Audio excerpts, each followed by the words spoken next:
So, supply, there's an oversupply in the American property market. Inflation is going up. Interest rates are going up. Rents are going down.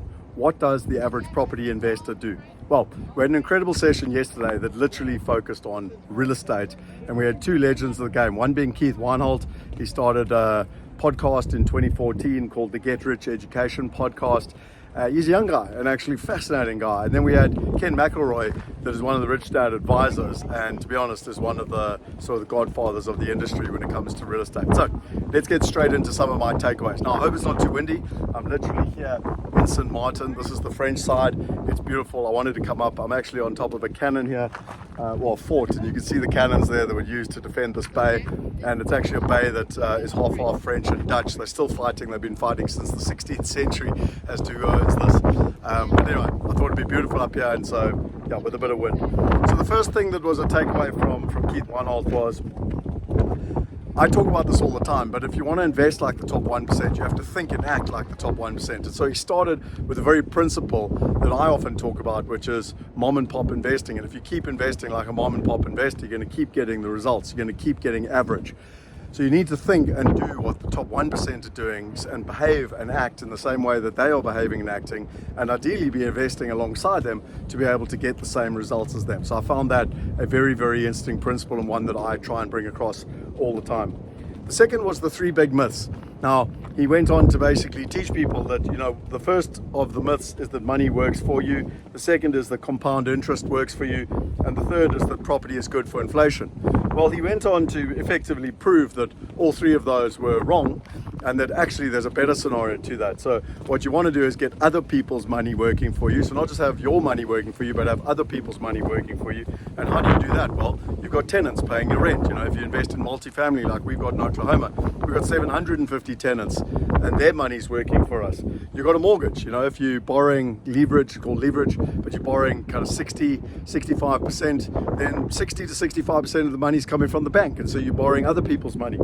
And thirdly, government, there's tax incentives, etc. And so you can actually get access to the government money to be able to participate. So it's about getting other people's money to work for you as well as just your own money.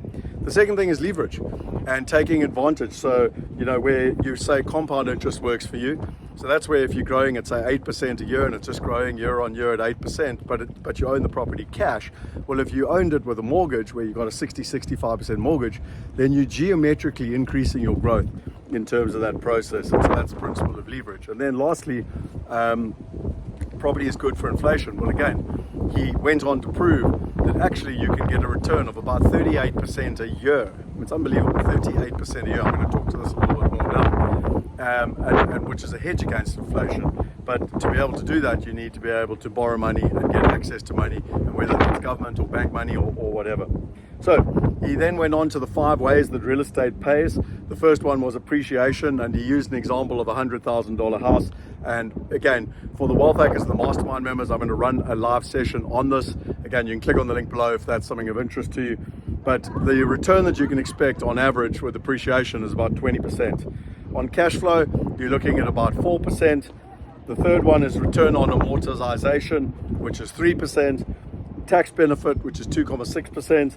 And then finally, inflation profiting, which is 9%. If you put it all together, it's 38%. And as I said, for the Wealth Hackers and Mastermind members, I'll go into how you actually do that. So when you're thinking like a mom and pop investor, you're getting a return of maybe 5 to 12%. If you're thinking like a top 1%er and you're using all 5 ways to make money and profit out of real estate, you can get over 30% in terms of that process. He talks about the headwinds. In the short term, there's a massive headwind around affordability. A lot of people are battling with affordability. And the long term, you've got declining birth rates. So this is really something that's quite interesting, because from 1945, so you've got the baby boom generation, they're all aging. Then you've got the X generation, my generation is a little bit smaller. Then you've got the millennials coming behind. That's a big generation, and they're going to drive the housing market until about 1945. But then there's a sharp decline in birth rates. And so, there is going to certainly be challenges in housing in the residential space from 1945 onwards. He spoke about the 2 guarantees in property investing and that you can rely on. The one is inflation. world's, the government's always going to keep printing money and have inflation. And the other one is demography. And that effectively means that you've got these growing populations, specifically in a place like America. It relies on immigration as well, but it is something that you've got to be very aware of. A place like Japan is the complete opposite. It's gone from 120 million to 100 million, and that's why their property market has gone stagnant for the last 40 years. One of the things I enjoyed was him sharing what is a trillion. Like, how many of you actually know what a trillion is? Now, to consider that America's debt is 37 trillion, well, something that's really interesting is that 1 trillion, so if you took 1 trillion seconds, 1 trillion seconds, it equates to 37,000 years ago. So that goes back as far as the cavemen. Really interesting. So now just equate that. 1 trillion is 37,000 years. So 1 trillion seconds is 37,000 years. And now America's debt is 37 trillion in terms of that process. Then in terms of the part he finished off with, which I loved, was like, what's your outcome? Why are you here? And I associate a lot with freedom. And he spoke about his outcome is income freedom. So he can make money. He doesn't have to work in a 9-to-5 job to be able to make money. Time freedom. He gets to choose how he spends his time, what he does his time with. And then lastly, location freedom. I mean, look at this incredibly beautiful place. People live here. It's one of the most famous places in the world. And, do you get to travel the world and meet amazing people, etc.? So it's time freedom, income freedom, and location freedom. Then we moved on to Ken McElroy. Now again, he's one of the Rich Dad advisors, probably one of the most respected people worldwide in the property space, specifically in the multifamily space. And his talk was on tariffs, taxes, inflation, and real estate.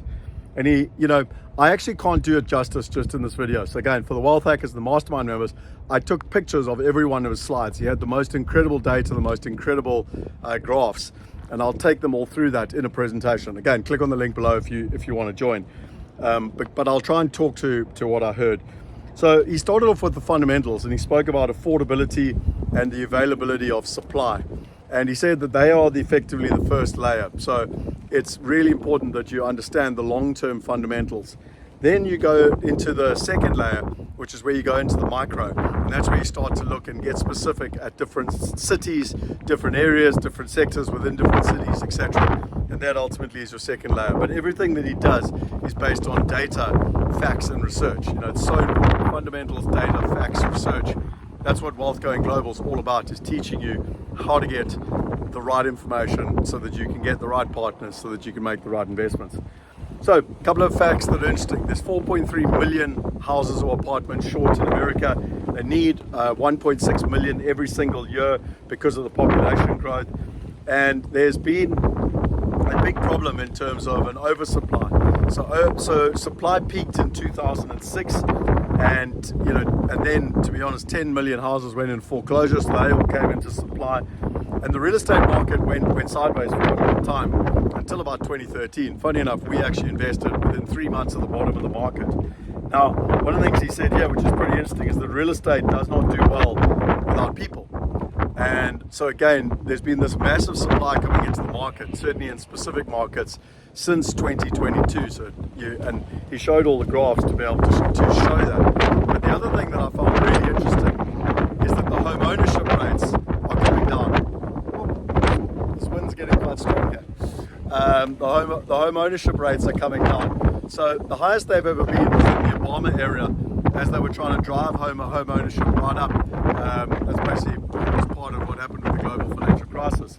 It got as high as 69%. It's currently sitting at 65%. So that means 65% of Americans actually own houses or apartments. And I hope this is not too windy. It's getting pretty windy here. Every time 1% goes down, they lose 1 million homes. So every time 1% goes down. Now, it's gone from 69% to 65%, and he's expecting for it to go below 60%. And America's never actually been below 62%. But more and more people, because of affordability, are only being able to buy later, like 15 years later, in terms of that process. He spoke a lot about geography, and Texas being, having all the top cities in terms of growth. Florida is in a bubble at the moment due to an oversupply, and Austin has had massive growth since COVID around the whole tech sector. Property prices have actually doubled there, but now it is starting to change, and it's on the inverse. Inflation peaked in June of 2022 at 9.2%, and ever since then, the supply, there's been a lot of supply coming to the market, but there's been very few housing starts in terms of new housing starts over the last 2 years because of the interest rates being so much higher. And so the reason that he's buying now, and I remind you, he set a target this year to do $1 billion of investing, buying properties, and he's done 500 million so far this year.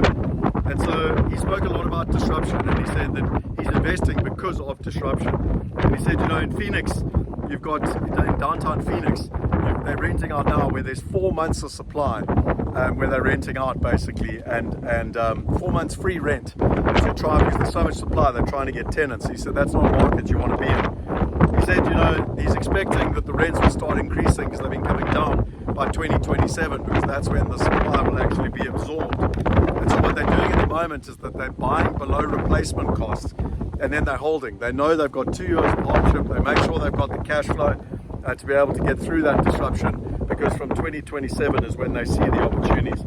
He said there's 3 things that they look for when they're going to buy. The first is that it must be an inflation hedge. And again, if you want to get access to my white paper, all that you have to type is you go to the link below and you go into the Wealth University. There's a free white paper on this full report, and all you have to do is type real estate, comment real estate, and you'll get access to my free report. In terms of the cash flow, you know, he spoke about cash flow. He wants cash flow from day one. So he says cash flow today. He said hope is not a strategy. So betting on capital growth is not a strategy. Another thing that I teach all the time. And lastly, you need to be able to take advantage of your tax laws, so that you can, you know, really use tax in the American tax system to your advantage. Finally, his predictions were that over 60% of the country is locked into 4% interest rates at the moment, and that's going to change as some of the fixes come through. The professional investors are coming back into the market now. Multifamily is going to have a bad year this year and next year in 2026, but he sees it growing again from 2027, which is why they're buying, and he's aiming for $1 billion.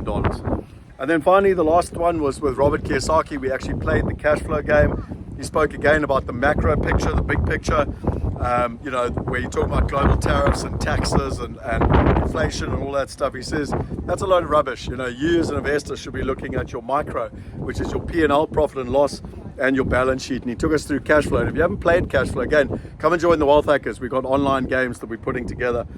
And the purpose is to get out of fake money, you know, so buy real assets. He said the bond market is crashing and it's going to take all the 401ks down. There's over $260 trillion worth of debt, if you take into account Social Security and the Medicare and all of that.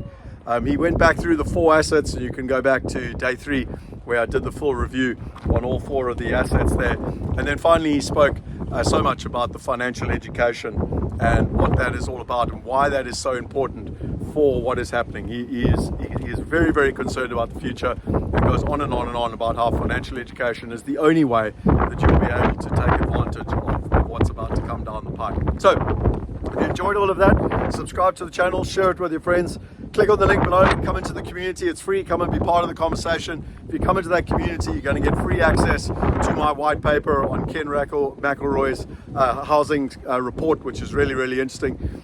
And if you want to join the Wealth Hackers, everyone that joins the Wealth Hackers will not only get all my notes, they'll get my iPad with all the voice recordings, and they'll get all the cheat sheets for every single session.